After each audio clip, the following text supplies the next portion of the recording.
ఈ 5-6 బ్యాంక్ ఖాతాలు ఉంటాయి ఫ్రెండ్స్. ఈ 5-6 బ్యాంక్ ఖాతాలు మెయింటైన్ చేయడం కరెక్టేనా?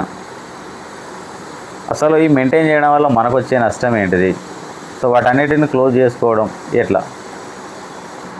ఫస్ట్ నా సజెషన్ ప్రకారం అయితే ఒక మనిషికి ఒక 2-3 ఖాతాలు ఉంటే సరిపోతాయి ఫ్రెండ్స్.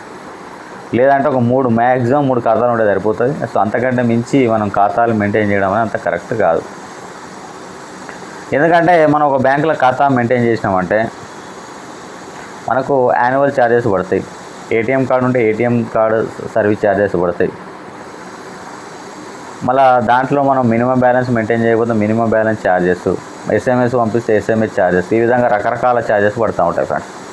అందుకనే మనం ఏమైతే ఎక్కువ బాగా వాడతామో అట్లాంటి అకౌంట్ నుంచి మిగతా అకౌంట్లన్నీ క్లోజ్ చేసుకోవడం అనేది మంచిది అనమాట. మళ్ళీ ఇంకోటి ఎందుకంటే ఆ అకౌంట్కి సంబంధించినటువంటి రెగ్యులర్గా మనం కేవైసీ చేయించాలి. మనం ఆ బ్రాంచ్కి సంబంధించిన రెగ్యులర్గా విజిట్ చేయాలి. అందుకనే మీరు ఏవైతే రెగ్యులర్గా వాడతారో అట్లాంటి ఖాతాలని ఉంచుకొని మిగతా ఖాతాలన్నిటిని క్లోజ్ చేసుకోవడం అనేది చాలా ఉత్తమమైనటువంటి మార్గం. ఒకవేళ మనం క్లోజ్ చేసుకోలేదనుకో ఎప్పుడో ఒకప్పుడు అమౌంట్ అనేది అందులోకి ట్రాన్స్ఫర్ అయిపోతుంది. లేదా మనం అకౌంట్ను వాడక 10 సంవత్సరాలు కనుక ఉంచినట్టయితే అందులో ఉన్నటువంటి డబ్బు అంతా ఆర్బీఐకి డెప్ రూపంలో వెళ్ళిపోవడం అనేది జరుగుతుంది అనమాట. మళ్ళీ తీసుకురావాలంటే మళ్ళీ మనం అన్ని ఫామ్స్ సబ్మిట్ చేయాలి.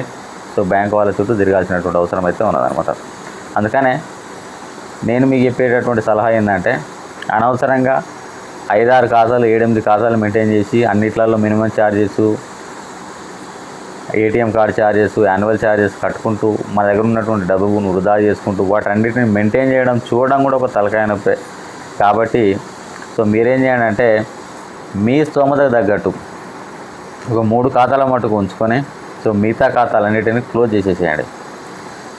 క్లోజ్ చేసినట్టయితే మీకు ఈ ఛార్జెస్ మిగులుతాయి. అదేవిధంగా మీరు ఫోకస్ చేయాల్సినటువంటి అంశాలు కూడా తగ్గిపోవడం అయితే జరుగుతుంది friends. Okay friends, thank you. ఈ వీడియో నచ్చిందని నేను అనుకుంటున్నా. వీడియో నచ్చితే లైక్ చేయండి, ఫ్రెండ్స్ కూడా షేర్ చేయండి.